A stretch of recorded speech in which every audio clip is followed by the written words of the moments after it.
texto lá que eu mandei para vocês, eu fiz besteira. Essas aulas de FFT estão sendo idênticas às de vocês ou da graduação.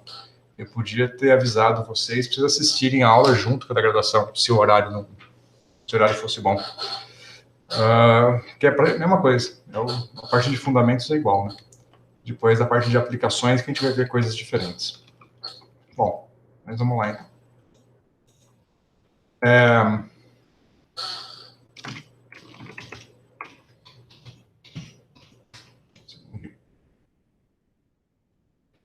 Vou compartilhar a tela para a gente conseguir continuar mais um pouquinho de fundamento hoje. E mais para o fim da aula, eu vou começar a falar um pouco de aplicação.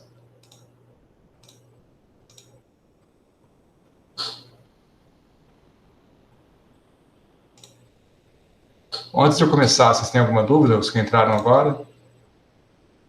Alguma coisa para discutir antecipado? Não? Então vamos lá. Bom, a gente estava vendo na aula passada, então, a transformada de Fourier, e a gente parou aqui nessa análise do seno, e depois a aplicação para tomar a derivada do seno com a transformada de Fourier, né? Então, só para recapitular, a função seno tem periodicidade 2π, então o ΔK é 1, e o Kn é n, porque o ΔK é 1, né? Então, a gente olha para a função seno, expande ela nas exponenciais na fórmula de Euler, né? E identifica aqui que a exponencial positiva é equivalente ao K1, a negativa é igual ao K menos 1, e por causa da periodicidade, o K menos 1 vira o enão menos 1, né? E os pré-fatores aqui nos dão a intensidade da transformada de Fourier. Isso é uma interpretação visual, mas é equivalente a fazer a conta, é só usar a ortogonalidade das ondas planas, né? E aí a gente viu esse gráfico aqui, no domínio de K0 a Kn, né? Vamos chamar isso aqui de... usar o linguajar tradicional, isso aqui é o domínio de 0 a 2π, né? É o domínio positivo. Então, nesse domínio de 0 a 2π, a gente tem um pico aqui no K1 e um pico no Kn-1, que são essas duas exponenciais aqui do seno, né?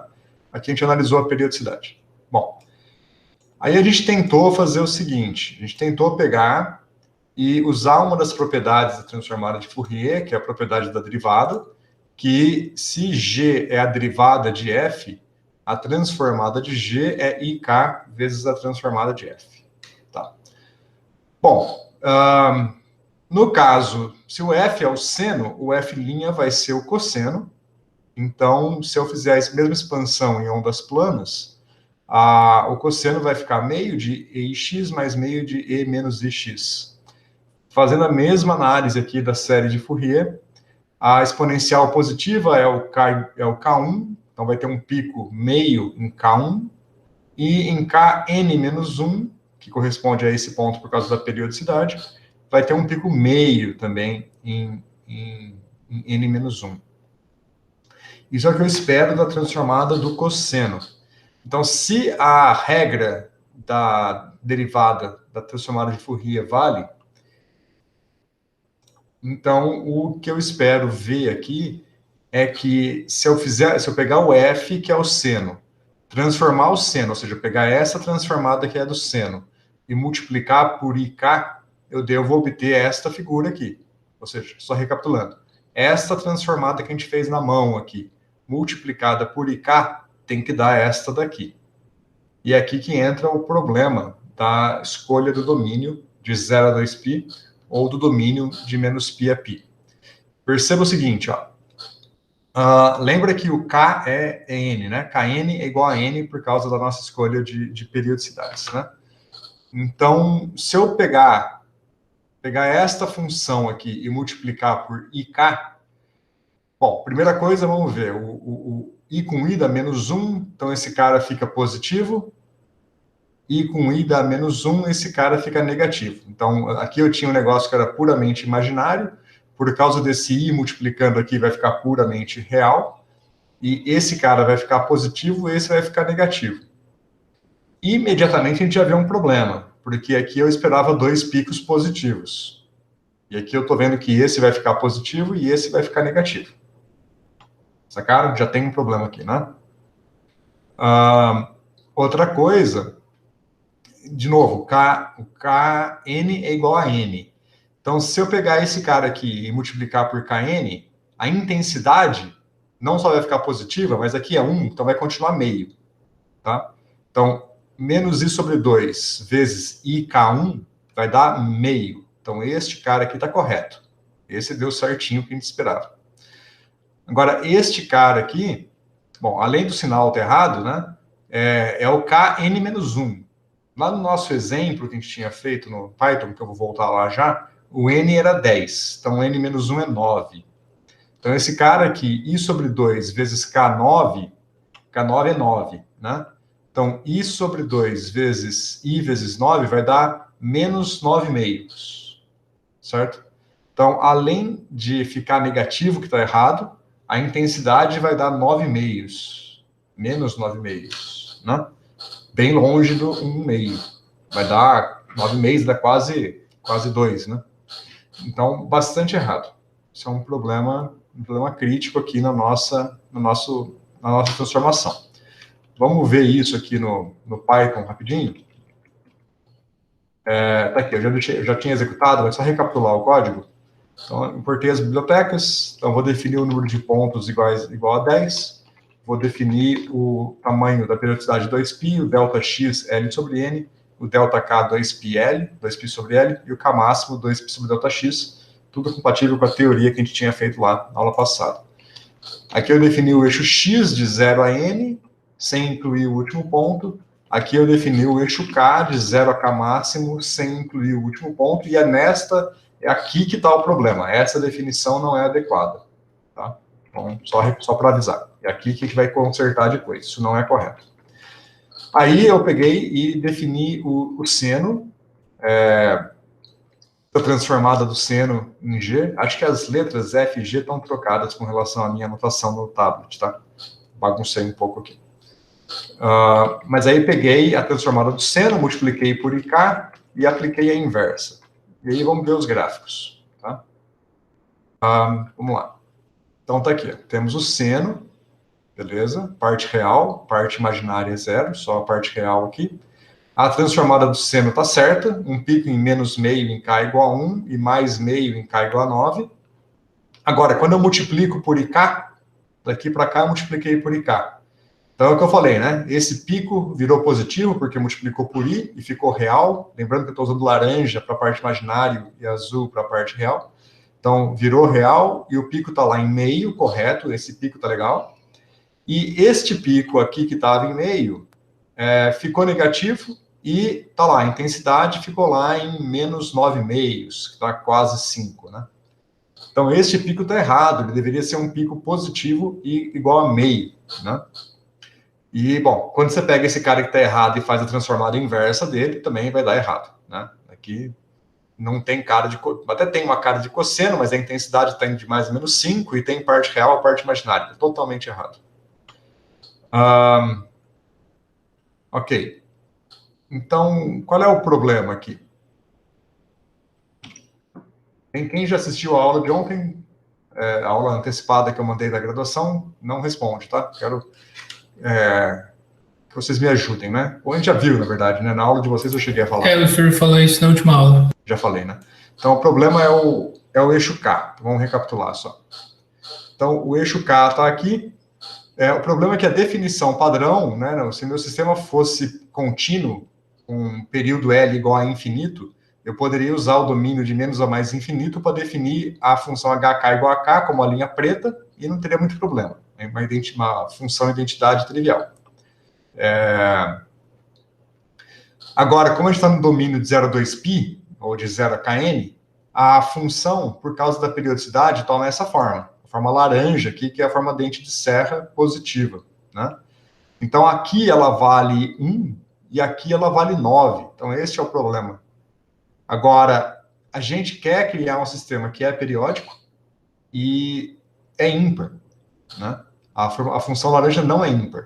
Então, para que meu K seja periódico e seja ímpar, então eu preciso usar a forma verde. Essa é a forma ímpar da minha função periódica, né?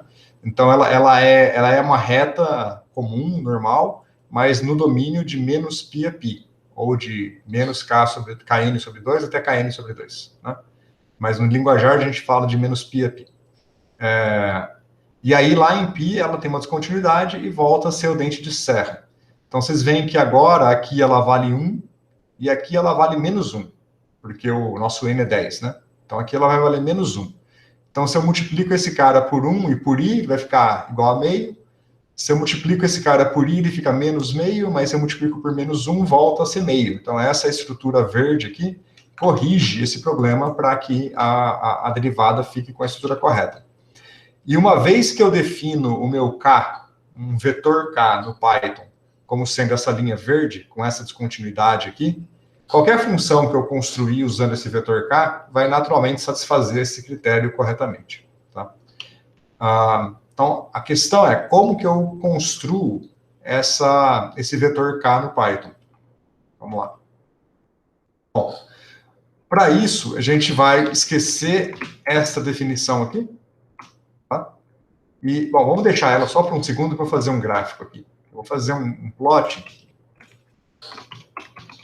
bem simples, só temporário aqui, kk, que é o k como função de k. Vou até trocar a cor dele aqui,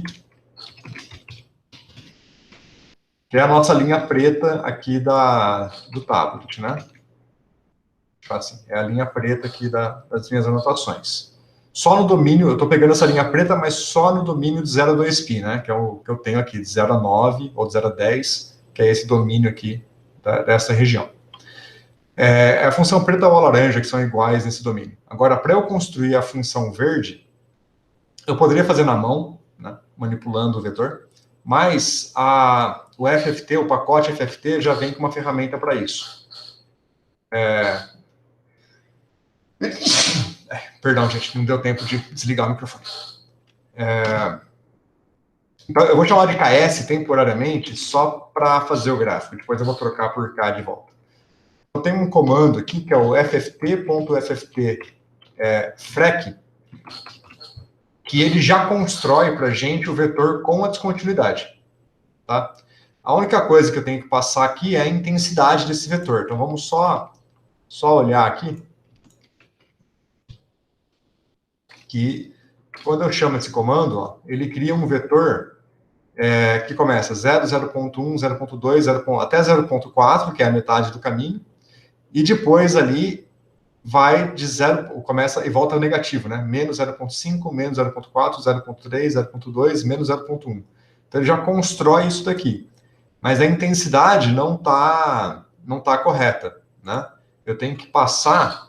Eu sempre esqueço que parâmetro eu tenho que passar aqui, mas eu acho que é o dx, é isso? Vamos ver. Não é o dx, eu sempre esqueço como que eu tenho que passar esse parâmetro. Eu não costumo fazer assim, tá? Tem um parâmetro d que constrói aqui a frequência correta, mas eu não uso ele, e por isso que eu sempre me enrolo na hora de... Eu prefiro fazer assim, eu passo n, nos meus códigos eu multiplico por k máximo para dar a escala correta. Eu fiquei de rever esse parâmetro D depois da aula da graduação, mas não deu tempo. Depois eu vou tentar ver como é que usa ele corretamente. Mas é equivalente a multiplicar pelo K máximo. Tá?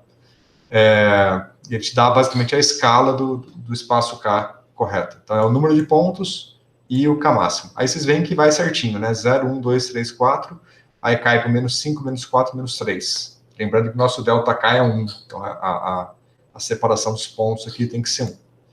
Então, esta construção aqui, ó, só vou pôr aqui a multiplicação por K máximo, e vou fazer o gráfico junto aqui, ó.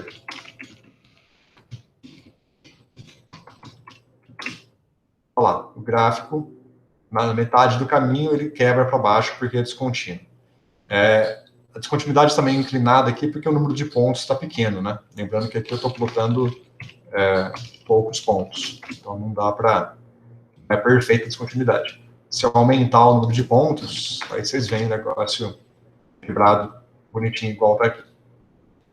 Sacaram?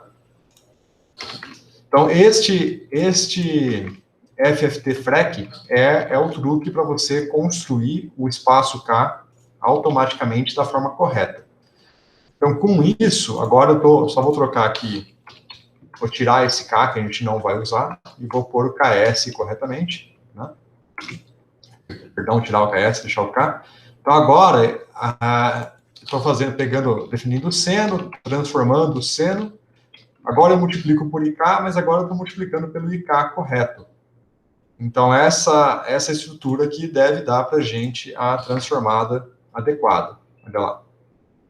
Veja que mudou o eixo K aqui, porque eu estou usando esse IK para construir.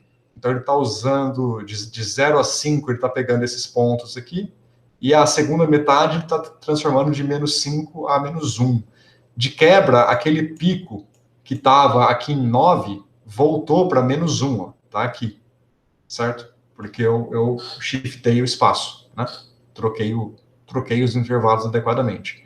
Então, agora o seno tem um pico em mais 1 e um pico em menos 1, e multiplicando por K, tá aqui, ó, o pico em mais meio, e o pico meio em mais 1, e o pico meio em menos 1, que são esses dois picos, só lembrando que esse está aqui em menos 1, porque eu basicamente apliquei a periodicidade.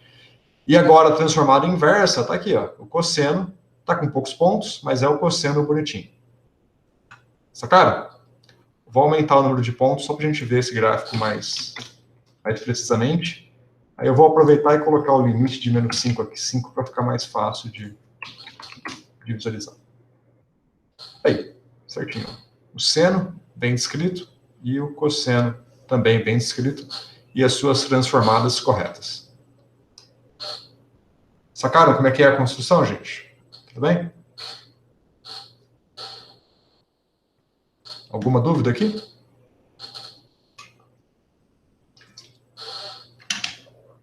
Não? Então, vamos lá. Então, agora eu vou passar para um segundo exemplo, que é o caso da gaussiana. Então, bom, eu quero construir aqui uma função gaussiana. Então eu escolhi o número de pontos um pouquinho maior para ficar um pouco mais visível, 50 pontos. Eu vou definir o período como 20, um pouquinho maior também, então não é mais 2π, portanto o ΔX agora é diferente, vai ser L sobre 50, e o ΔK, 2π sobre L, né, não vai ser 1, agora é um valor quebrado, né? Troquei a escala. E o K máximo, 2π sobre ΔX.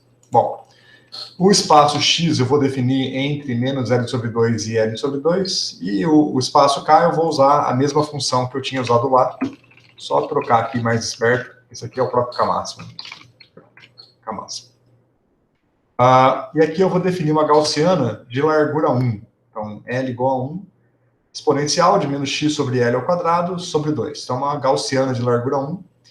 Vou fazer a mesma coisa que eu tinha feito antes para o seno. Vou fazer a transformada da gaussiana, multiplicar por IK, o IK já está correto, e aplicar a transformada inversa. Bom, o que eu espero? Deixei anotado aqui para a gente lembrar. Então, lá na página da Wikipedia tem uma tabela. Deixa eu mostrar essa tabela para vocês.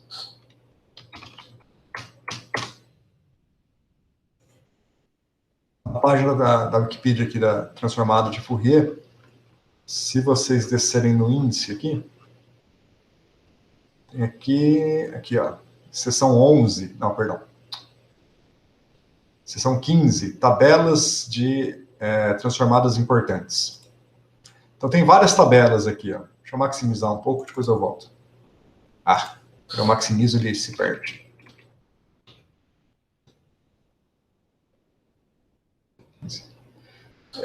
Então, tem a tabela aqui com várias transformadas importantes. Ele traz as transformadas em 3 notações. Vamos focar na do meio aqui, que é mais parecida com o que a gente está usando, que é com a frequência angular, em vez de ser a frequência ordinária. Aqui tem o fator 2π. E aqui ele está usando a norma simétrica. E aqui é a frequência angular também, mas com a norma backward, né, que não aparece nada na forward. Vamos olhar a simétrica aqui.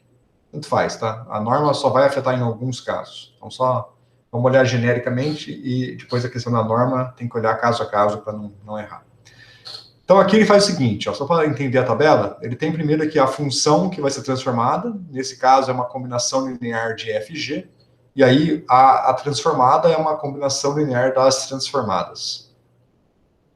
Aqui é a função deslocamento. Se a função f está deslocada de A, a transformada é uma exponencial complexa vezes a transformada de f não deslocada. Né? Se você multiplica f por uma fase, a transformada é deslocada pela constante que aparece na fase. A escala, né, xa, divide por escala tanto a intensidade quanto a frequência. E aqui está a da derivada. Né? A enésima derivada a transformada da enésima derivada é iômega-n vezes a transformada. Então, aqui eu tenho propriedades fundamentais, a convolução, que é uma transformada muito importante. A transformada da convolução é o produto das transformadas. Aqui a norma afeta o resultado, tem que tomar cuidado com a escolha da norma. Veja que de um caso para o outro aqui está mudando. Tá? E depois tem uma segunda tabela, que é uma tabela de transformadas de funções de quadrado integrável. Tá? Squared Integrable, que aparece muito na quântica, esse tipo de função. Então, tem uma função de um pulso retangular, vai dar uma sinc, a sinc dá um pulso retangular. Aqui eu tenho uma exponencial vezes uma função Heaviside, tá? E aqui dá a gaussiana. Então, a gaussiana é exponencial de menos alfa x quadrado, a transformada dá isso daqui, tá? É o que eu já anotei no tablet, a gente vai voltar lá para ver. E aqui tem várias outras transformadas. Depois que acaba essa tabela de funções de quadrado integrável, vem a tabela de transformações de distribuições unidimensionais. Então, a identidade vai na delta, a delta vai na constante, a exponencial vai na delta, deslocada, cosseno, seno, que foi o que a gente viu hoje, né, mais cedo, ontem, quer dizer, na aula anterior, e várias outras aqui, né? Polinômios, derivadas da delta, e por aí vai. Tem várias transformadas aqui que estão tabeladas, que são transformadas importantes, que aparecem com alguma frequência. Funções de Bessel e por aí vai.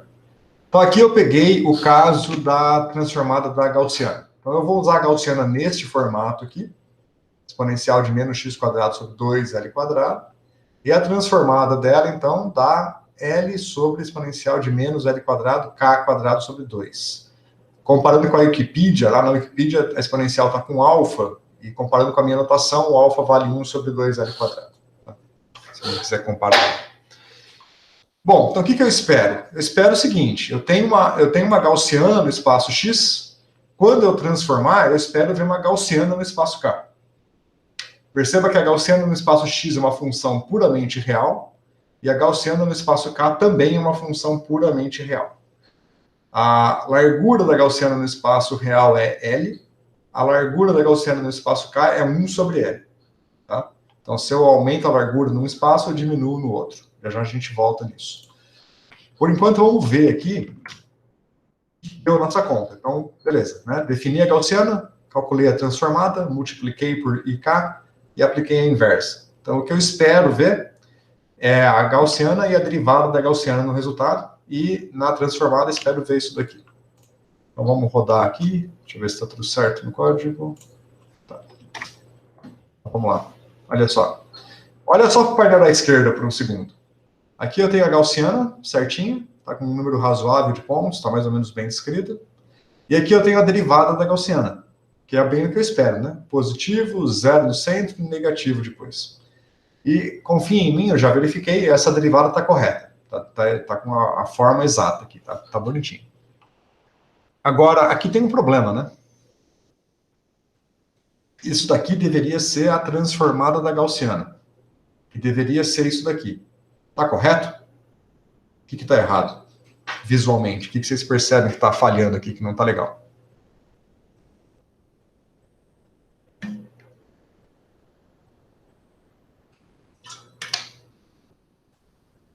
Como é que é? O G de K é transformada da gaussiana bonitinha, normal, né? Sem ser a derivada. Uhum.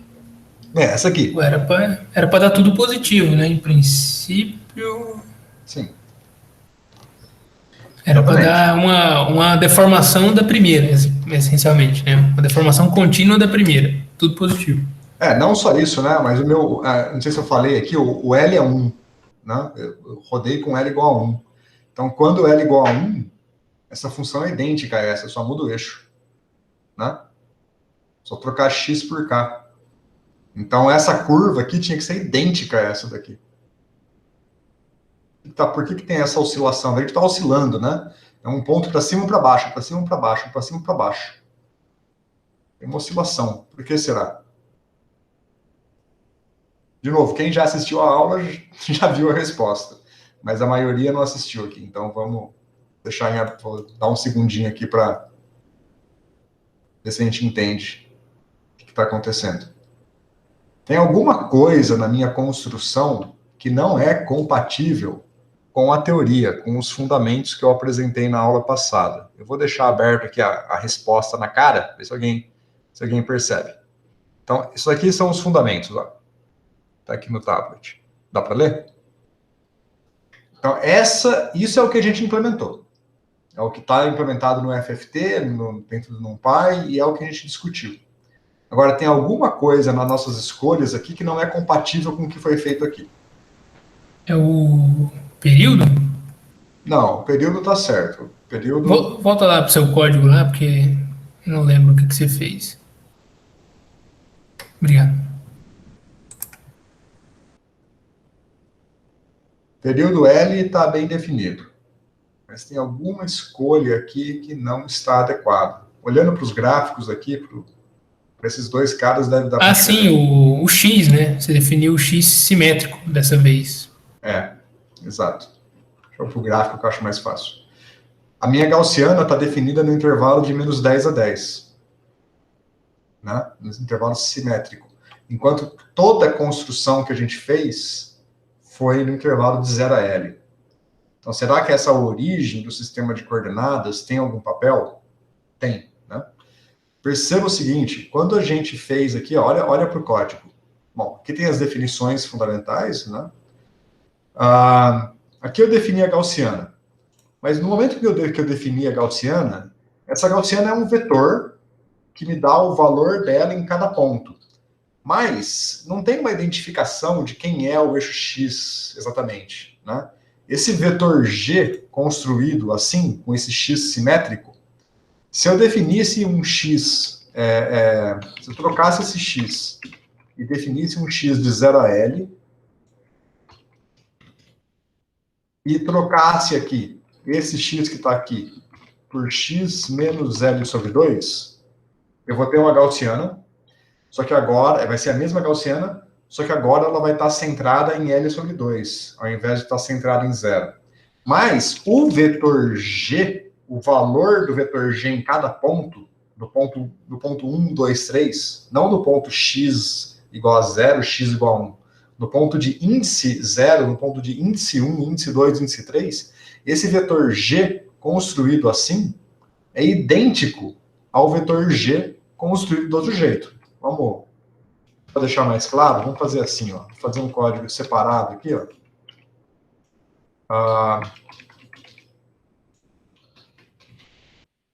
Esse aqui eu vou deixar como estava, tá? Não bagunçar. Então vamos comparar aqui, ó. Esse aqui de baixo, ó, tá com muito ponto, né? Deixa eu rodar com poucos pontos, só para a gente ver isso claramente. Vou rodar com 7 pontos, já deve dar para ver. Então, esse aqui é o vetor G construído no intervalo simétrico. Agora aqui eu vou reconstruir o vetor G e imprimir ele na tela no intervalo de 0 a L, com a gaussiana centrada em L sobre 2. Olha só. Os dois vetores G são idênticos. Não interessa para ele aonde está a origem do sistema de coordenadas. Certo? Ele não sabe disso. Ele sabe o valor em cada ponto no sentido de cada índice. Índice 0, 1, 2, 3. Agora, a que valor de x esse índice compete depende do vetor x, não do vetor g. Vocês entendem isso? É claro? Sim. A informação do ponto x a qual cada índice corresponde é uma informação que está implícita no meu código, ela não é explícita, né? Depende, é uma interpretação que é muito natural para a gente, mas ela é implícita. Então, quando eu chamo esse comando aqui, ó, que é a transformada do vetor G, esse que eu quero enfatizar, é a transformada do vetor G, não da função G de x. É a transformada do vetor G que eu construí segundo uma certa função, mas tudo que eu tenho é o vetor G. Então, não há informação de qual é a origem do sistema de coordenadas nessa transformação. Nenhuma. Tudo que ele sabe é o vetor G. Então, o que ele está fazendo aqui por trás é aquilo que a gente definiu nessas equações, que foram construídas usando essa estrutura para o x. Aqui a gente assumiu que o x vai de 0 a L. E aqui a gente quebrou essa condição, construindo um x de menos L sobre 2L sobre 2. Então, a transformada de Fourier que está sendo feita... Opa, está com 5 pontos. Vou voltar para 5. A transformada de Fourier que está sendo feita aqui é tal que o meu sistema não sabe que esse eixo x existe. Para ele, é como se o meu eixo x estivesse indo de 0 a 20. E a minha gaussiana está centrada em x igual a 10. Sacaram? Agora, o que acontece se eu tenho a gaussiana centrada em x igual a 10? A gente viu uma das propriedades aqui ajuda a explicar o que está acontecendo. Qual propriedade vocês acham que é? Ganhou uma fase, né? Propriedade 102. Se a minha gaussiana está centrada em x igual a 10 e não em x igual a 0, a transformada da gaussiana deslocada é a transformada da gaussiana vezes uma fase. Tá? Então, ao quebrar essa escolha da origem do sistema de coordenadas, a transformada tem uma cara de gaussiana, mas essa oscilação maluca que está tendo aí é essa fase do deslocamento de L sobre 2. Sacaram? Como é que eu corrijo isso? Bom, eu posso, de fato, usar essa propriedade do deslocamento, isso já é um fundamento teórico muito claro, e nos ilustra claramente o que está acontecendo, ou eu posso ser um pouco mais teimoso aqui e olhar para as equações que a gente estava analisando antes. Ó, vamos ver um detalhe aqui. Então, eu vou rabiscar em vermelho aqui por cima, porque é bem simples. Eu fiz isso aqui passo a passo com a graduação, mas vocês têm mais experiência em contas que eles, então eu vou fazer mais rápido aqui, tá? Então, o nosso x... Opa! Eu aumentei o tamanho da espessura da caneta. Deixa eu voltar para... O nosso XJ, ele era XJ igual a J delta X. Então, como J vai de 0 a N, é por isso que a origem está em 0. Então, se eu quiser trocar aqui, ó, eu quero trocar a minha origem, vou colocar ela começando em A, e aí o meu sistema vai até L mais A. Então, para eu fazer essa mudança, deixar uma origem do sistema de coordenadas arbitrária aqui, basta eu pegar esse XJ e somar, certo? Percebe que a hora que eu fizer isso daqui, vamos fazer assim, ó. Eu vou definir isso, para fazer a conta rápido, eu vou definir isso como um XJ0, que é simplesmente o J delta X, mais A. Tudo bem? Então, esse J delta X aqui é o que eu estou chamando de XJ0. Então, se eu carregar essa notação agora aqui, nessas duas somas aqui, né, aqui vai ficar XJ0 mais A, e aqui também XJ0 mais A. Certo? Vamos olhar primeiro na de baixo, que é a transformada direta, que é mais fácil de ver. O que vai aparecer aqui? Ó? Vai aparecer, se eu abrir esse produto aqui, vai ficar a fase que eu já tinha antes, menos IKX0, KNX0, e vai aparecer uma fase E menos IKNA. Perceba que essa fase que tem o A, ela não depende de J, a minha somatória é em J, então essa fase que só depende de A, eu posso tirar da soma. Certo? Então vocês me permitem editar aqui para ir mais rápido? Eu vou tirar essa fase daqui, o 0 fica, Então, essa fase que vai aparecer aqui é menos I KNA, mas ela não depende de J, então eu posso colocar ela aqui.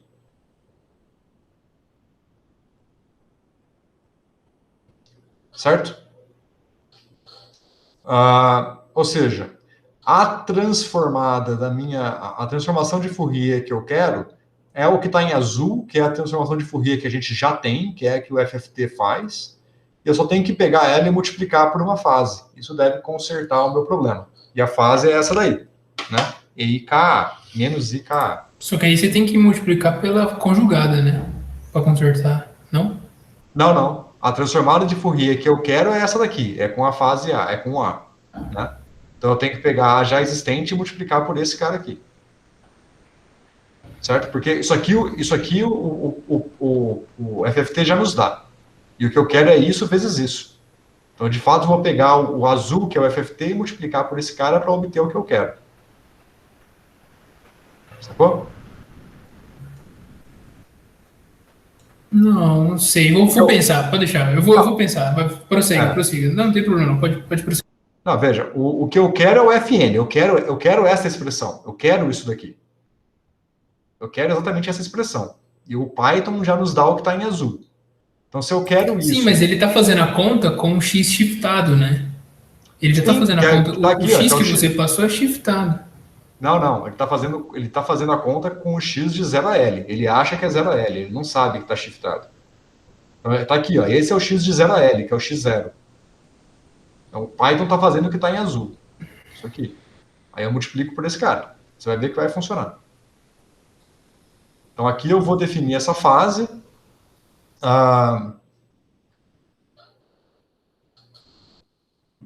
Só para deixar claro, na verdade, deixa eu voltar atrás que eu esqueci de um ponto. Percebe que a conta em si, se eu olhar só o início, que é a minha definição inicial, e o final, que é a derivada, deu certo, né? A fase não afetou em nada a minha conta em si. Só afetou essa passagem intermediária. Se eu nunca tivesse plotado essas duas coisas aqui, tivesse só pegado o início e o final, parecia correto. Por quê? Porque quando eu vou e volto, a fase cancela. Se eu faço a transformada para frente e a transformada para trás, aqui eu tenho uma fase positiva, aqui eu tenho uma fase, aqui uma fase negativa, aqui uma fase positiva.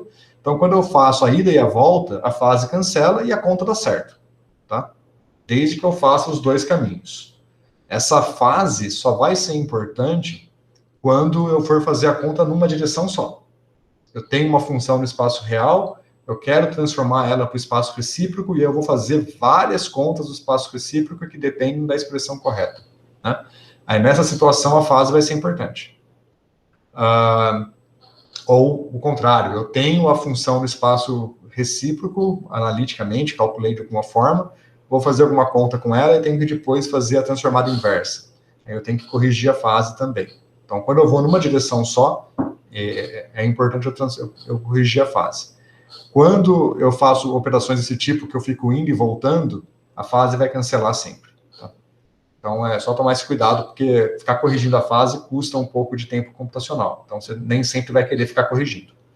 Então, por exemplo, em situações que você só vai corrigir a fase para visualizar o gráfico, mas não precisa corrigir a fase na conta em si, eu posso definir a fase aqui, ó, no plot. Não vou definir na conta, não vou editar a conta. Então, primeiro vamos definir quem é o A, né? O A é o deslocamento, que é a minha origem do sistema de coordenadas, que vai ser menos L sobre 2, certo? E aí eu vou definir a fase como sendo np-exp menos i k a. E aí eu vou pegar essa fase e vou multiplicar a transformada, que é essa daqui. Aqui tá F, aqui tá G, mas é a mesma coisa. Então, eu vou pegar essa transformada e vou multiplicar pela fase. Vou pegar só a direta primeiro, porque já a gente vai falar da inversa. Então, vamos lá. Aí, certinho, Rafael. Né?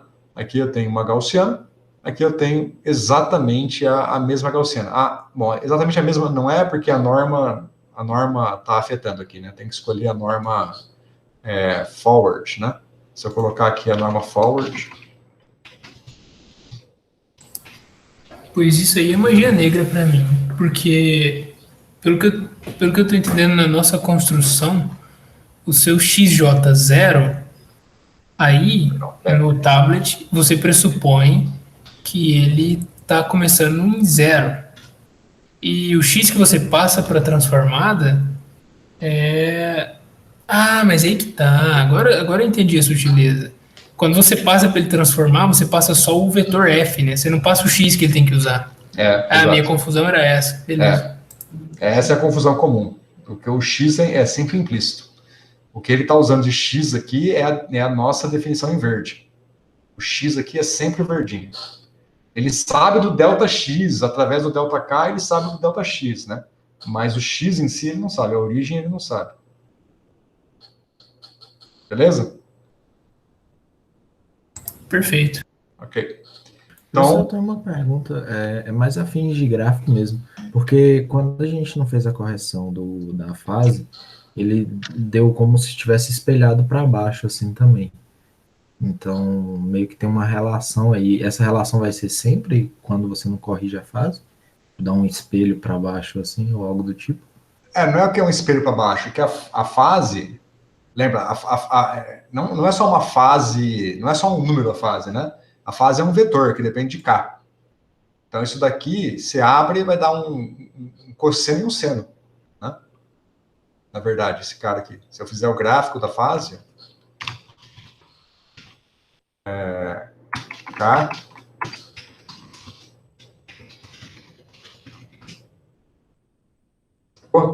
ela está oscilando. Parte real e parte imaginária. Uma parte imaginária é zero nesse caso, por coincidência, mas a parte real bom, tá meio bicuda porque tem poucos pontos, né?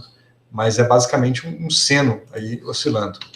Então, você pega a gaussiana, multiplica por esse cara, você vai ter uma oscilação dentro da envoltória gaussiana. Por isso que sobe e desce. E a fase sobe e desce rapidinho, né? Porque o A é grande, né? O A é 10, né? É um deslocamento grande. Então, acaba... Só uma questão aqui. Por que a parte imaginária dele vai ser zero? Porque não é óbvio para mim. Eu não sei se é uma coincidência ou...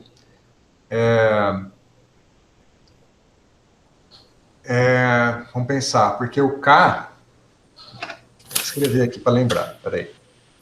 Só lembrar que o K é N delta K e o delta K é 2π sobre L. Ah, NP, vai dar NP, vai dar NP. Então, isso. Só para olhar direitinho aqui. Então, KA vai dar N 2π sobre L e o L é Menos L sobre 2, né? L sobre 2. Então, cancela L com L e vai dar NP. Isso aí. Ah, tá bom. Valeu. Tá dando mais ou menos 1, né? Então, é aquele bico lá mesmo, mais ou menos 1.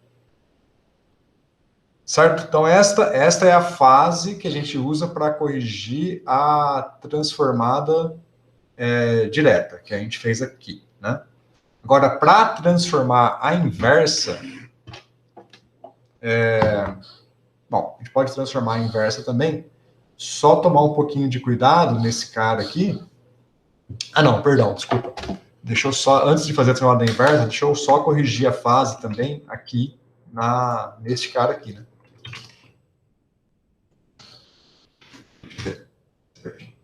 Aí, a gaussiana, e agora aqui a derivada da gaussiana, quer dizer, K vezes a gaussiana, e K vezes a gaussiana, né? Então perceba que de azul ficou laranja, porque a laranja é a parte imaginária, eu multipliquei por IK.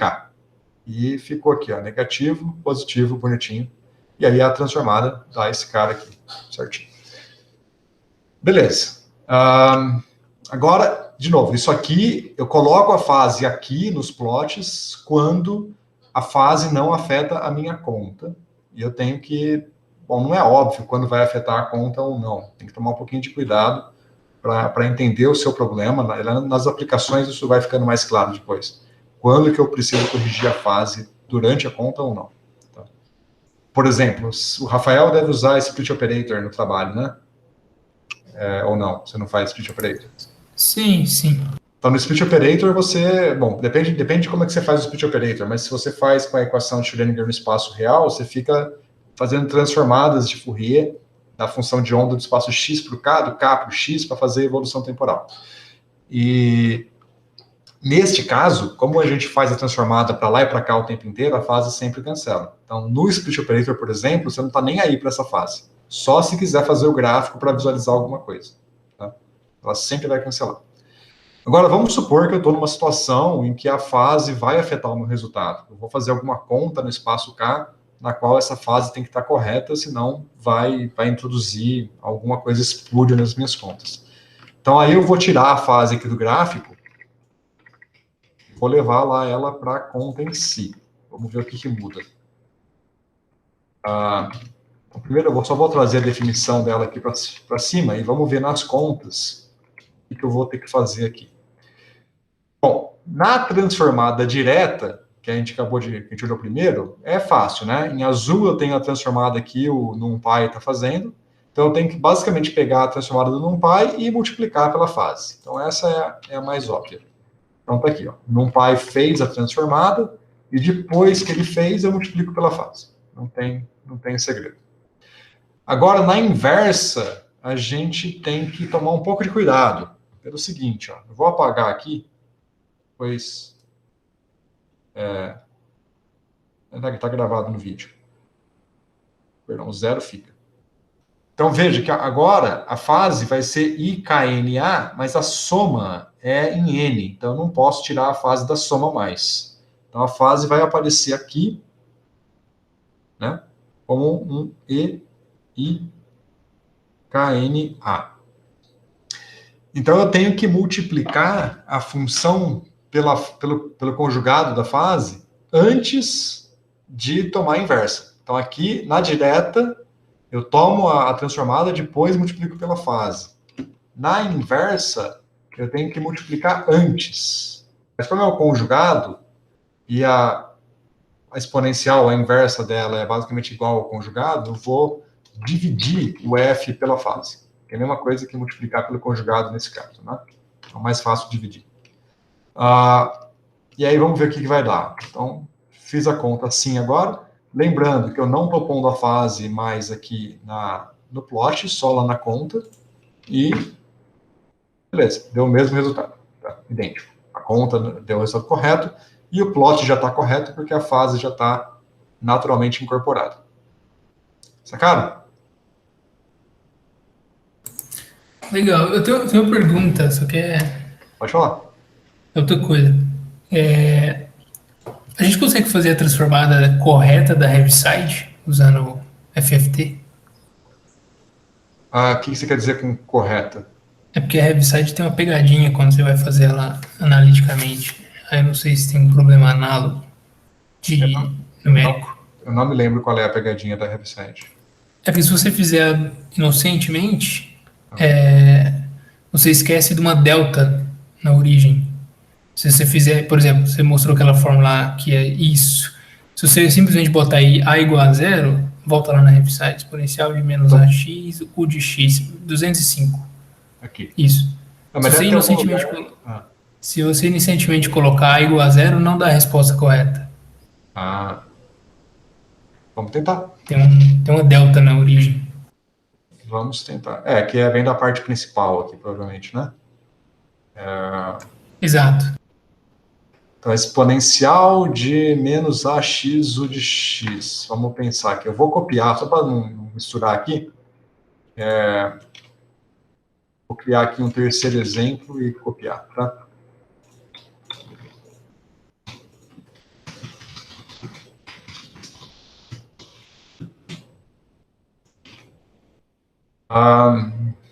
Vamos lá, me ajuda a escolher as grandezas aí. Vamos fazer... Bom, não vou pôr a fase por enquanto, não. Depois a gente põe a fase se for necessário. Bom, a gente quer ver... Bom, vamos deixar a fase, né? Não tem problema. Então, eu quero definir aqui a Heaviside. A Heaviside no Python, ela recebe dois parâmetros, tá? x1 e x2, que é o x de fato, e o x2 é o valor que a Heaviside vai ter em x igual a zero. Então, a gente dá uma liberdade de escolha aí. Tá? Então, aqui vai ser a Heaviside de x. E em x igual a zero, vamos chamar de zero, né? Que é a definição mais razoável. Não precisa desse L. Vou definir a heaviside, a transformada dela, e aqui, que propriedade que eu vou usar? Bom, vou deixar a derivada aqui, depois a gente analisa. A derivada da heaviside vai ser a delta. Né? L igual a 20, 50 pontos, acho que está razoável. E aqui o plot. Se faltou a fase, né? Heaviside vezes a fase. Vamos deixar a fase aqui. A fase, não a fase do nosso problema, mas essa fase aqui. Exponencial de menos AX. Mas não aquele A, né? Vou chamar de B, tá? Aí vamos colocar...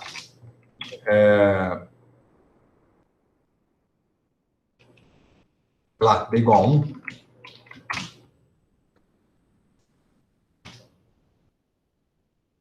Aí.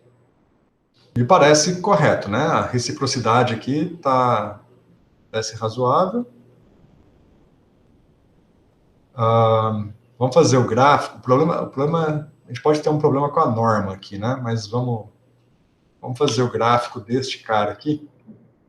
1 sobre raiz de 2π A mais IW. Então, vou chamar aqui de exato. Vai ser 1 sobre raiz de 2π.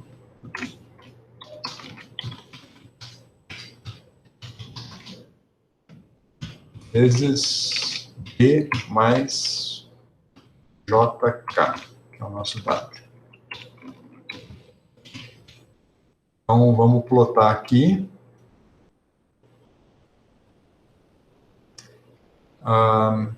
Só para não ficar muito carregado, eu vou plotar aqui embaixo, tá? No que seria o IK vezes a derivada.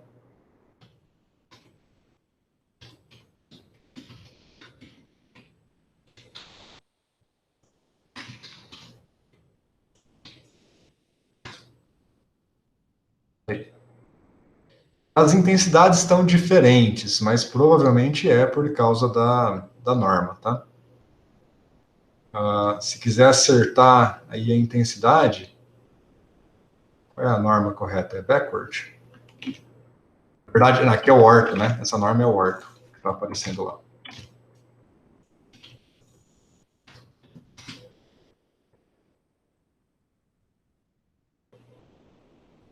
Um pouquinho errada a intensidade, vamos só plotar as escalas certinho. Eu vou colocar o y-limit de menos 5 a 5. 5 a 5 não, de 0,5 até 0,5 nos dois gráficos, para a gente ter um controle aí da... Tá diferente a intensidade, né? Então tem algum problema na norma, mas a curva está correta.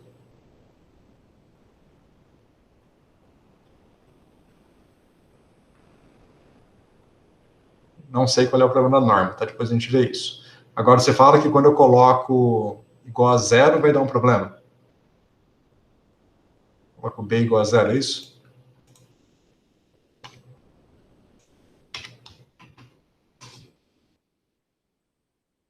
Deu uma divisão por 0 aqui no cálculo exato.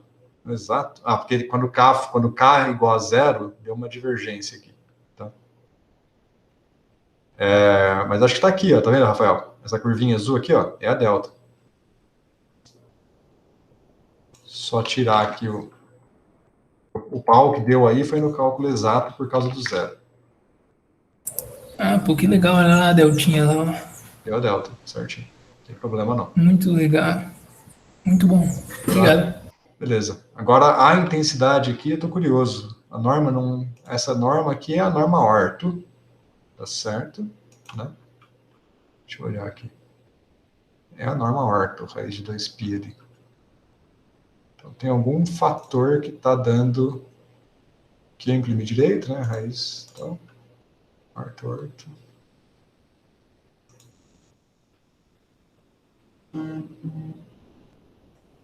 Não sei por que não deu certinho a norma.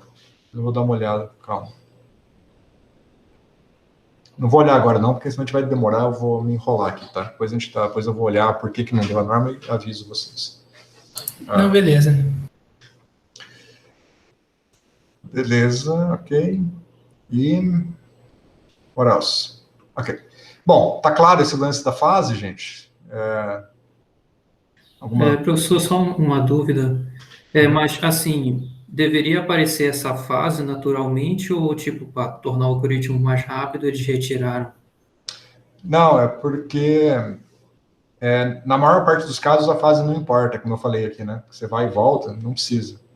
É mais para... Na maior parte dos casos, a gente vai colocar essa fase para visualizar o resultado corretamente. Porque senão você visualiza com essa oscilação toda e parece errado. Mas é porque isso daqui é suficiente.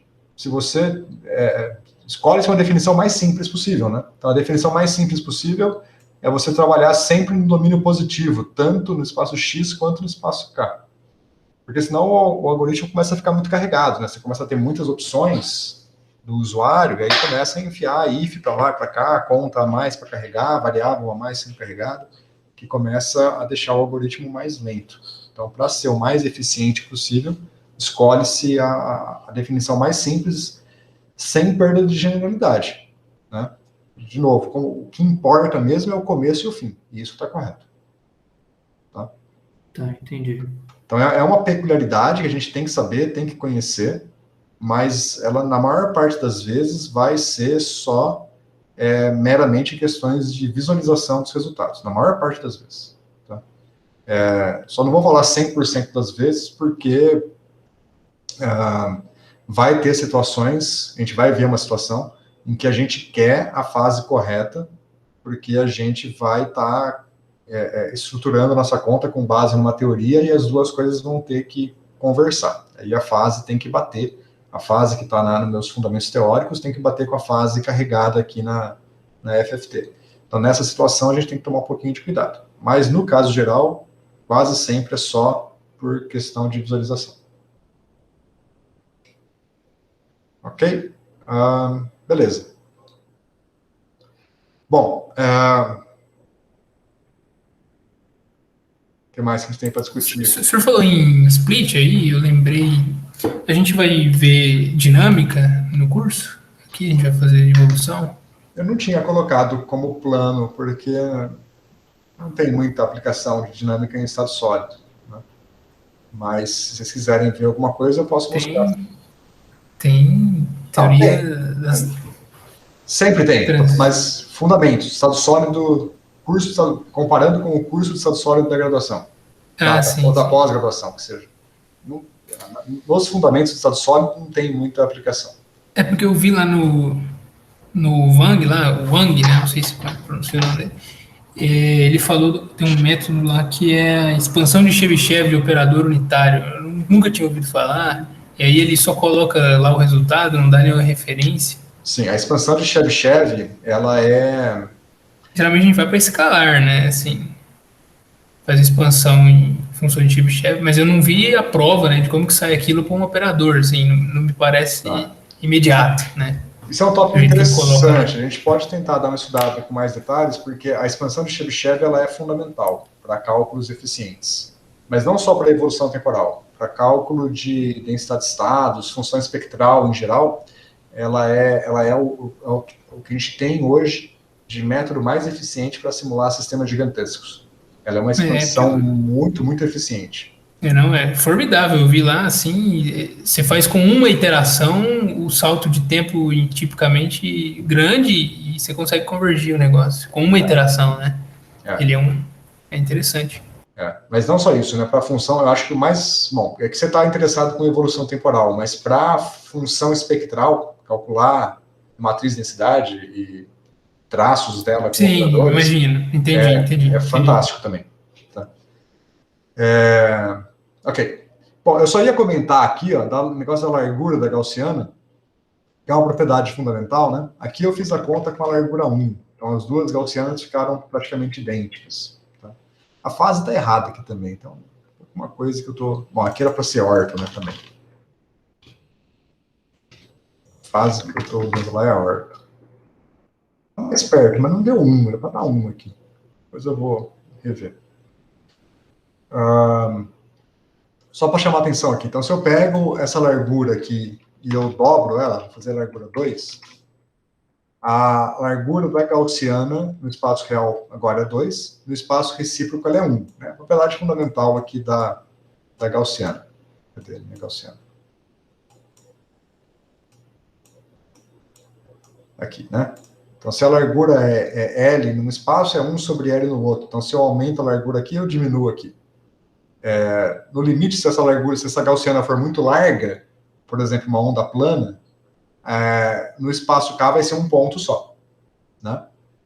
E se eu faço o oposto, se eu deixo essa gaussiana mais fina, no espaço K ela fica mais larga. Então você tem essa relação inversa da largura no espaço K com a largura no espaço recíproco. Isso não é só para a gaussiana. Na gaussiana é óbvio que você tem aqui as expressões, mas para qualquer função. Toda função que é extensa num espaço, ela é compacta no outro. E vice-versa.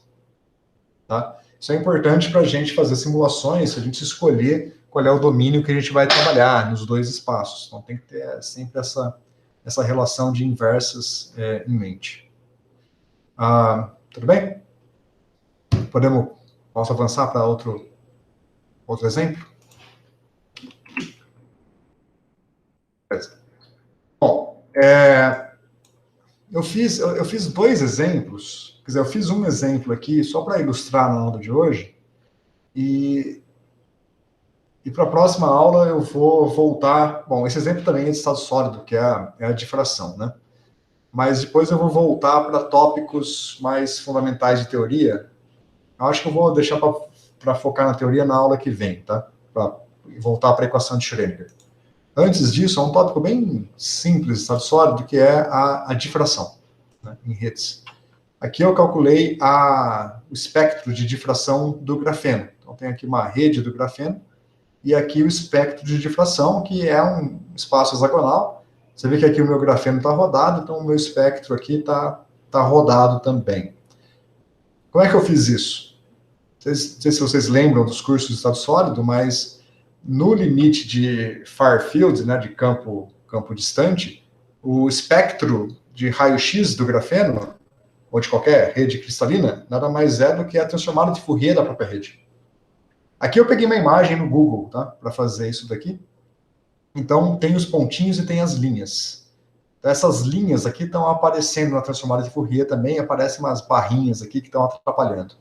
Se tivesse só os pontinhos, ficaria um pouco mais bonita aqui a transformada, mas tá razoável. Uma outra coisa que eu fiz para ilustrar, tá aqui em cima, é a transformada da dupla fenda.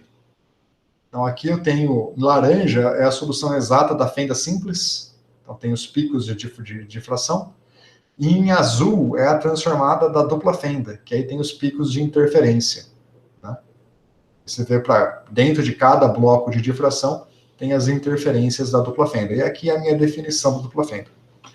Só para mostrar como é que eu fiz, ó, tá um pouco porco, porque eu fui variando os números sem pensar em escalas, eu não converti para escalas reais, nanômetros e tal. Então, foi meio que por tentativa e erro para fazer dar certo. Depois eu precisava trocar para escalas adequadas. Então, eu defini basicamente o tamanho da fita, a distância entre as fitas, um número bem grande de pontos e um sistema bem grande, tá? Então, o meu x vai de menos t a mais t sobre 2, bem largo. Por que eu fiz o x bem largo? Porque o ΔK é 2π sobre... aqui está t, mas é o L. O meu ΔK é 2π sobre t, né? Então, para que o ΔK fosse pequenininho, eu tive que fazer um t bem grande.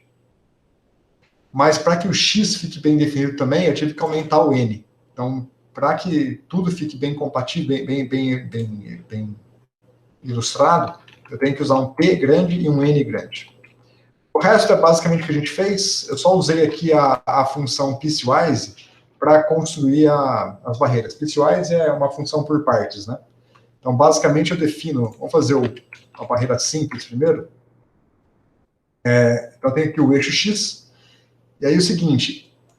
Para x menor que a sobre 2... Perdão. Módulo de x maior que a sobre 2, a função vale 0.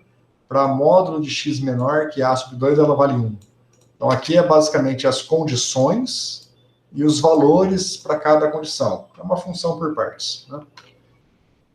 E aí, a mesma brincadeira. Aqui tem uma correção na norma, tá? Eu fiz correndo, não vou tentar explicar tudo que eu fiz aqui não, porque eu fiz com muita pressa. Mas eu basicamente fiz a transformada de Fourier e vou fazer o gráfico dela, tá? Dá ruim se construir essa função com a Heaviside? Não, é uma coisa. Realmente aqui foi... Eu fiz aqui isso aqui em, sei lá, em 15 minutos. Foi uma correria danada para dar tempo de apresentar na aula de hoje, tá? Mas a gente pode... Eu vou passar para vocês refazerem isso daqui do jeito que eu apresentei na aula, vocês fazem com mais calma depois. Então aqui eu fiz para uma barreira simples, mesma coisa, transformada de Fourier básica, tem uns detalhes a mais aqui que não vem ao caso, são só alguns truques que não precisa fazer, do nosso jeito também funciona. E aqui eu faço o gráfico da fenda simples e a transformada, e aqui eu estou comparando com a transformada exata. Então, o laranja e o azul estão dando certinho um em cima do outro. Tem uma pequena diferença, porque a solução exata é realmente para uma fenda, enquanto que a solução numérica é uma fenda periódica. Então, a periodicidade ela tem um papelzinho aqui, tem uma pequena diferença por causa da periodicidade, mas fazendo o sistema largo o suficiente, a periodicidade ela é menos relevante, né? Então, se eu fizer o sistema maior ainda, aí a periodicidade deixa de ser importante.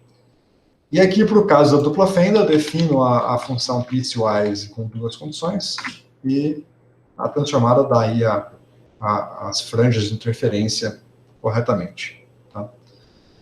Bom, mais legal que isso é esta versão aqui, que é que eu fiz aqui para o grafeno, que eu basicamente tô lendo uma imagem. Então, eu tô abrindo essa imagem aqui.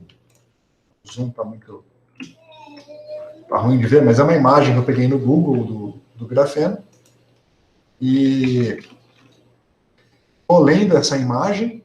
Então, dentro do PyPlot tem uma função image que lê a imagem. Aqui eu estou pegando o tamanho, o número de pixels da imagem, fazendo a transformada bidimensional. Isso aqui não precisa. Aqui tem um truque, ó, que quando eu carrego a imagem... perdão, deixa eu rodar aqui. A imagem ela é um vetor que é um tensor, na verdade. Ela tem aqui o x e o y, que são os pontos x e y da imagem, e tem um quarto elemento que tem 4 componentes, que são as cores. O RGB e o alfa, que é a transparência. Tá? Então é red, green, blue e o alfa. Então aqui eu estou pegando a componente 1, que é a componente verde. Tá? Para fazer o gráfico, para transformar essa imagem num vetor do NumPy. Quando eu pego só a componente verde, ela é um vetor. Então, eu tenho uma matriz para cada componente. Eu quero a matriz só da componente verde. Então, tá aqui. Por que verde? Porque a imagem que eu peguei era verde. Tá? Ela tinha a componente verde. Aí eu faço a transformada, e esse shift, eu não falei na aula de hoje. Eu vou deixar para falar esse shift na aula que vem, tá? Mas é basicamente para fazer aquela troca de 0 a 2π para menos π a π, tá? Troca de domínio. Ok.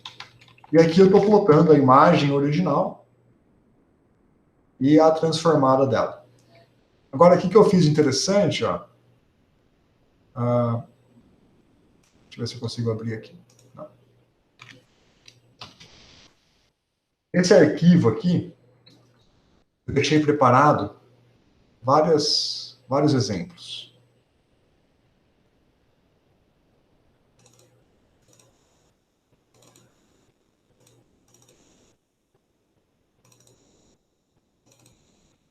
Ó, então essa aqui é a figura que está lá, né, que é a figura do grafeno, ela está rotacionada.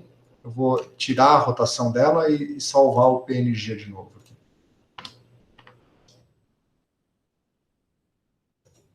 Só escolher a pasta correta aqui.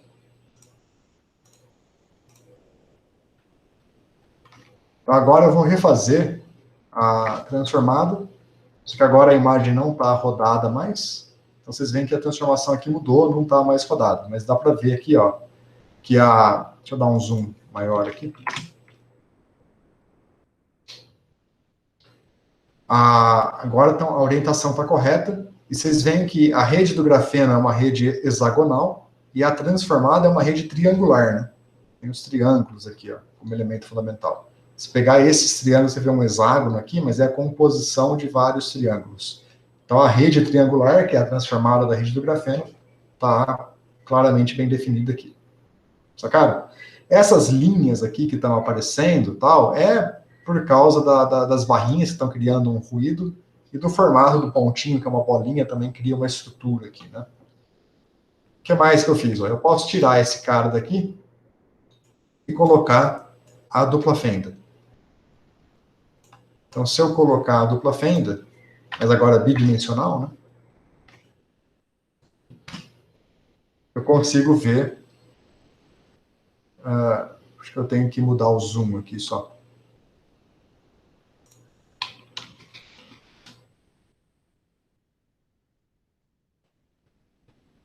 Olha lá. Então, tem umas franjas aqui, e aqui está lá, só que eu tenho que só colocar o zoom, talvez 200 aqui, dá para ver melhor.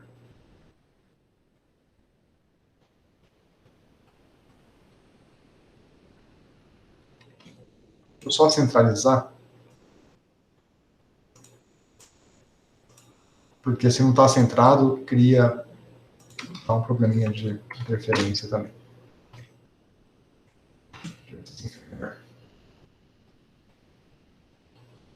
O que está difícil de ver aqui? Bom, tá aqui, mas está um pouquinho difícil de ver. Deixa eu ver se...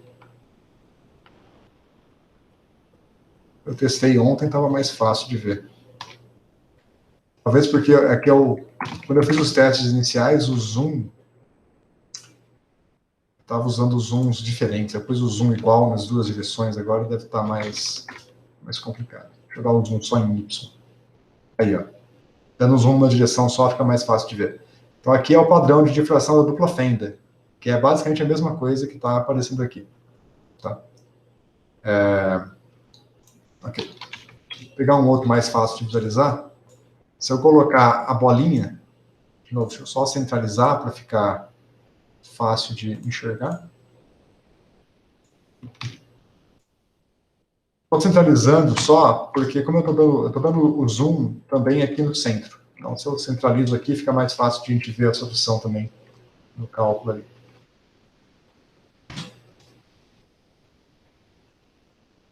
Então, se eu tenho um anteparo circular... Perdão, exportei errado.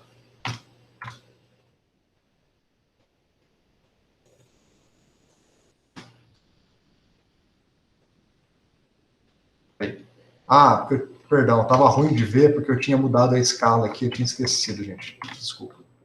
Por isso que a outra estava ruim de ver, não era por causa do zoom, não. Aqui, ó.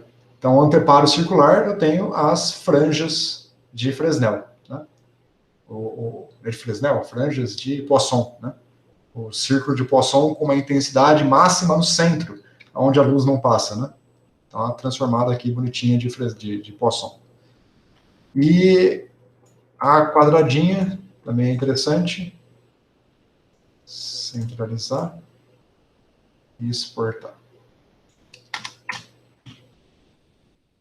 Eu vou fazer a dupla fenda de novo agora com a escala corrigida ali. Essa aqui é mais legal se a gente der um zoom out. Aí, ó, quadradinho com a franja para cima e para baixo aqui para o lado aqui, formando a cruzinha da transformada de um objeto quadrado. Certo? Se vocês procurarem aqui. Pode falar, Pedro. Ô, Gerson, no exemplo do grafeno, aí você estava vendo a rede recíproca dele, né? E teria como fazer 3D também? Por exemplo, eu pegar um sistema que não é, que, sei lá, tem uma certa espessura e ver a rede recíproca dele em 3D com esse código. Não, então. Em 3D, não. Alguém sabe explicar? Temos experimentais aqui no grupo. Por que em 3D não? Por que em 3D não o que exatamente? Por que não convém fazer a transformada de Fourier 3D nesse caso, para visualizar o espectro cristalino? Experimentalmente não se faz isso, né? Como é que você faz? Não é por causa dos planos de índices de Miller lá, né? Plano de Bragg, né? Os planos de Bragg. Verdade. O que a gente olha é sempre o plano de Bragg, né? Então, não convém. Eu fiz a dupla Mas fenda e se agora. eu quisesse, just for fun, se eu quisesse? Você pode fazer, vai dar uma princípio, estrutura 3D, mas você não vai ser algo que você vai observar experimentalmente, né? Uhum. Se limitar só aqui o eixo Y, agora deve dar para ver. Tá difícil de ver por causa da escala, porque tem que realmente ajustar a escala para ver. A dupla fenda não ficou tão... Eu tinha ajustado a escala melhor para a dupla fenda, agora esqueci qual é o valor da escala aqui. Aí dá para ver. Era 200, estava legal 200. Legal, 200.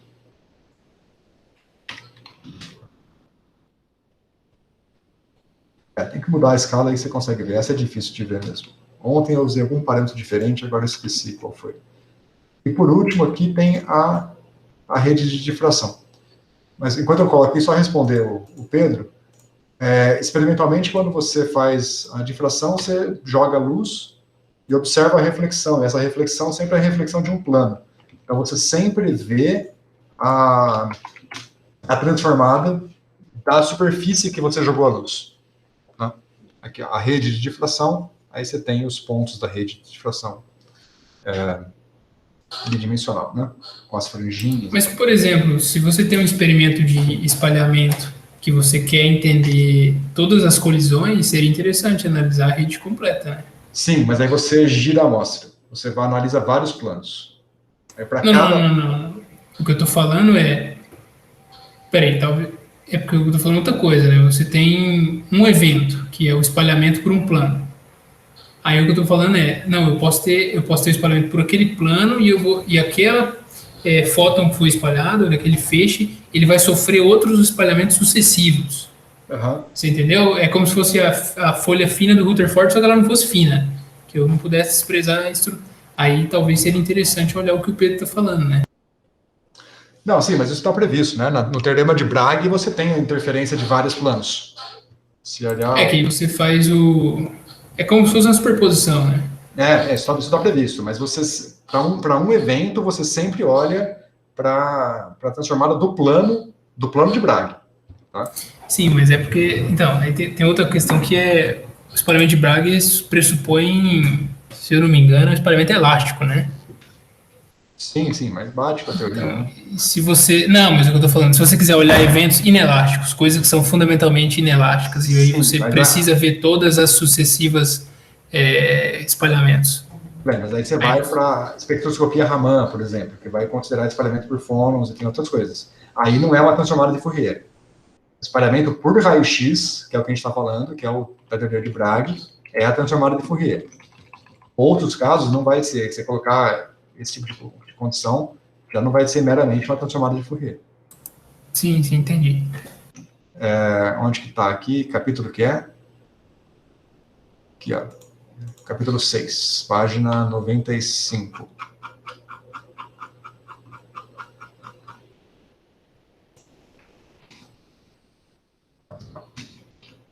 Então, aqui, quando você tem aqui, ó, o fato de ser 3D e ter vários planos já está previsto na teoria. Tá? Qualquer plano que você tem vai sempre ser, a reflexão sempre vai ser a transformada do plano paralelo, do plano de Bragg paralelo à incidência. Não sei se tem alguma parte mais específica aqui, né? Tem várias construções que eles fazem aqui, mas a essência é a transformada de Fourier, né? Desde que você esteja no campo distante. Né? Agora, se você quer reconstruir a estrutura 3D, que é a essência da pergunta do Pedro, você faz, né? A RMN faz isso, né? Você tem a estrutura 3D do nosso corpo, quando você vai fazer um CAT scan, né? Quando você vai fazer uma ressonância. Mas para fazer isso, lembra, a máquina fica girando. Por quê? Para você pegar vários ângulos, aí você tem que pegar a função, a transformada de Fourier de cada ângulo que você executou, ver como que os pontos estão se movendo para cada ângulo para fazer a reconstrução 3D. É um problema gigantesco de complicado, fazer a reconstrução 3D. Para estado sólido, deve ter programas que fazem isso. Não sei se algum experimental aqui do grupo faz esse tipo de coisa. Mas deve ter programas que você já passa a captura de dados de cada plano e com isso ele já reconstrói o 3D. Tá? Pedro, pode falar.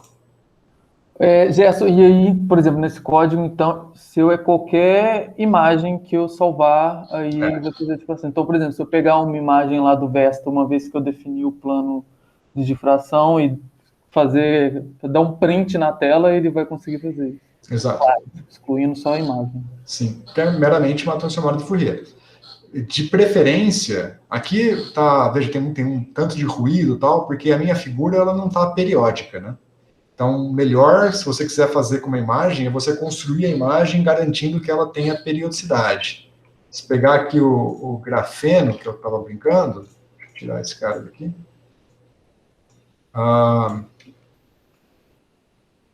Aqui tem uma configuração do Inkscape para colocar esse cara para frente, né, para a gente poder ver os limites ali, mas eu não lembro aonde que configura isso. Então, você tem que tentar só garantir que a sua página aqui, né, sua figura em si, está satisfazendo as condições de contorno periódica. Você vê que aqui o meu quase que está, né? Ó. Vou pegar aqui, ó, essa pontinha está batendo com essa daqui, está quase lá. Agora, na largura, eu não sei. Não está tão ruim, né? Tá quase. Tem o modelo do Beamer no Inkscape que aí dá para ver certinho também, que tem as linhas cortadas. Então, isso que é o ideal. O ideal é você plotar, se quiser fazer essa brincadeira, plotar só os pontos, sem as conexões, porque as conexões não existem, né? É só o pontinho que você vai ver mesmo, e garantir a periodicidade para que a transformada de Fourier fique bem definida. Tá? Mas acho que isso vocês conseguem fazer com facilidade. Aqui eu não vou conseguir, porque isso é meramente uma imagem, daria um pouquinho de trabalho. Beleza. Mas fazendo com calma, você, sim, pode fazer isso. Porque é uma informação de caracterização, né? Então... sim, mas deve ter programas prontos para você que você pega a saída do Quanto Expresso, do VASP, e ele já faz isso também, né? Mas uma imagem, né, Gerson? É só copiar da tela. Isso aí já está pronto também, ó. Não sei. Eu fiz porque é um exemplo bonitinho, não porque eu acho que é uma ferramenta tão útil, mas tem que tomar um pouquinho de cuidado, porque tem ferramentas mais apropriadas, né? Você vai ter que colocar no seu paper em algum momento como é que você fez essa conta. Aí eu coloco o link do YouTube. Isso. Toma um pouquinho de cuidado, que não é muito... Bom, é correto, né? É formalmente correto o que a gente está fazendo, mas, assim, é um truquezinho elegante, mas é só um truque que eu fiz aqui, né? Só não... Sei lá. Se tem uma ferramenta mais apropriada, use a ferramenta mais apropriada. Entendi. Aqui eu só passei isso daqui para a gente realmente ver que o espectro, né, a difração de raio-x é a transformada de Fourier, de fato está aqui. Cada pontinho que está aparecendo aqui é um ponto gama, né, do grafeno. O ponto K você tem que pegar os meios caminho aqui para pegar a zona de Brillouin. Os pontinhos em si são os gamas. Beleza, gente? Ok. O que ficou faltando falar aqui é do FFT Shift, ver para que ele serve, e partir para a aplicação, e ir para a equação de Schrödinger. Então, eu queria que a gente fizesse o seguinte, eu vou... na verdade, como é que está a lista de exercício? Não perguntei. Estão resolvendo? Estão com alguma dificuldade ainda? Eu não criei o Google Classroom para vocês ainda, eu vou criar hoje à noite, provavelmente. Aí eu mando o link para vocês, tá? Para submeterem a lista. Ninguém se manifestou, então acho que tá. Imagino que seja tranquilo. Eu acho que eu vou passar um exercíciozinho para vocês só refazerem isso que eu fiz aqui por conta própria, tá? Vocês têm o próprio vídeo aqui, né? Vocês podem pegar o código do vídeo, mas refaçam um pouquinho melhor. Eu vou pedir para vocês fazerem isso daqui com as unidades corretas, colocar a fenda com tantos nanômetros e tal, para ficar um pouco mais elegante. Esse código aqui, e esse daqui não tem o que fazer, esse está pronto. Vocês podem pegar aqui da minha tela, do vídeo, e implementar ele por conta própria se quiserem, e fazer umas figuras, ver o que dá, tentar pegar um padrão um pouco diferente do que eu fiz, ver se funciona direitinho. E quero que vocês tentem entender o que é esse FFT Shift. Lá no livro do Isaac Wang, ele está discutindo. Então, vocês podem dar uma olhada lá para que serve esse FFT Shift e como que ele está relacionado com o intervalo 0 a 2π. Neste código aqui, eu evitei falar do FFT Shift para não carregar muita informação de uma vez só, tá? Mas, se eu não tivesse usado esse plot do tipo Stein, não sei como é que pronuncia isso daqui, esse plot aqui é o que me permitiu evitar falar do FFT Shift. Se eu tentasse fazer um gráfico contínuo, né, fazer uma curva contínua aqui, eu ia ter um problema. E a maneira de resolver esse problema é com FFT Shift. Nesse caso, realmente é meramente por visualização, tá? Não se usa o FFT Shift, só serve para visualização. Mas é importante para fazer um gráfico ou outro. Então, fica aí em aberto o que é esse FFT Shift que eu estou usando aqui lá em cima. E coisa de 10 minutos na aula que vem eu explico. Mas leiam antecipado para tentar entender por conta própria, na documentação, no livro. E tentem fazer esses códigos que eu fiz aqui de uma outra forma, do jeito de vocês. E aí, na aula que vem, eu vou partir para a equação de Schrödinger. Quem quiser se adiantar um pouquinho, não tiver dúvida nessa parte aqui, quiser fazer outra análise, vocês podem dar uma olhada. Pode ser no Ash-Shaft-Mermin mesmo? O capítulo...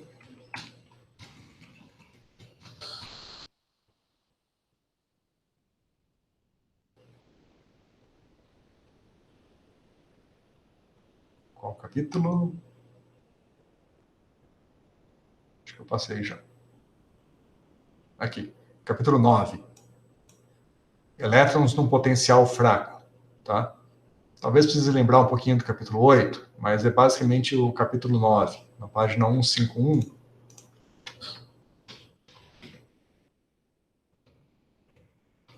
Tem algumas definições que ele usa no capítulo 9 que foram definidas no capítulo 8, então talvez tenha que voltar um pouquinho, tá?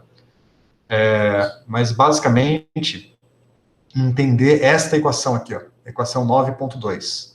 É com essa equação que a gente vai trabalhar, e com os detalhes dela, tem vários detalhes.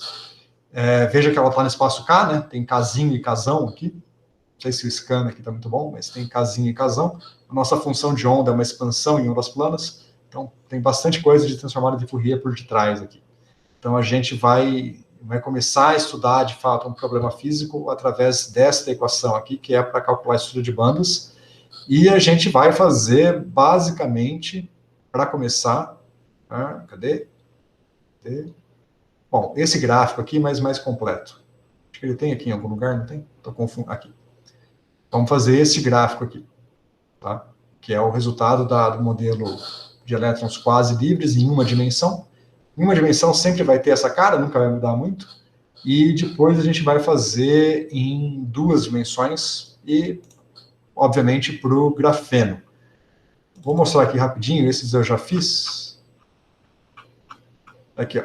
Então, esse é o caso unidimensional, tá? Só dar uma apertadinha no gráfico, fica igual ao dele. E o caso bidimensional, que, aqui é o cone do grafeno, bonitão. Que aqui é, bom, cone sem dar o zoom. E aqui, a estrutura de bandas do grafeno, o cone está aqui. Não vai ser idêntica à estrutura de bandas do grafeno, tá? Porque a gente vai fazer um modelo bidimensional, o grafeno é tridimensional, apesar de ser um plano de carbono, a direção Z, a pequena espessura dele afeta um pouquinho a estrutura de bandas, e eu vou fazer um modelo bem simplificado para a gente poder implementar com facilidade, mas a gente vai tirar aqui a estrutura de bandas do grafeno com, basicamente, deste modelo do Ash-Shaft-Mermin. Então, para a gente conseguir fazer isso, vamos fazer primeiro em 1D, que é 1000 vezes mais fácil, depois a gente faz em 2D, mas o que está por trás é, basicamente, entender a transformada de Fourier, fazer a transformada de Fourier do potencial, mas, claro, para isso precisamos definir o que é o potencial, né? Então, tudo isso a gente vai ver na aula que vem para o caso 1D, tá? E depois, na semana que vem, para o caso bidimensional. Beleza, gente? Então, por hoje é só. Fechou, foi lindo. Valeu. Bom, perdão, só um comentário antes de fechar. Negócio do calendário aqui, né? Amanhã é feriado, né? E a gente tem aula na quinta-feira, tranquilo. E aí depois, na semana que vem, dia 7 é o feriado crítico aí para a história do país, né? Então, dia 7 é o feriadão que a gente vai ter. E a gente não vai ter aula segunda-feira. Eu poderia dar aula segunda-feira, se vocês quisessem, porque, bom... Mas eu acho que a gente pode descansar um pouquinho, né? E então a gente volta no dia 9 para a aula. Isso. Então, dia 9 a gente vai ter aula. Então, a gente vai ter aula quinta e depois na outra quinta. Então, dessa quinta para outra, eu vou passar uma leitura para vocês, tá? Para complementar o assunto, em vez de dar essa aula aqui. Tudo bem? Pô, eu não acho ruim descansar, não, Fer. Eu estou precisando também. Então, não vamos... Nos outros semestres, eu dei aula nos recessos. Os alunos toparam, a gente adiantou a matéria e tal, mas eu estou precisando descansar também. Então, esse semestre, vamos descansar. Fechou, gente? Tudo bem? Beleza. Até quinta-feira, então. Até quinta. Um abraço, até quinta. Um abraço, até.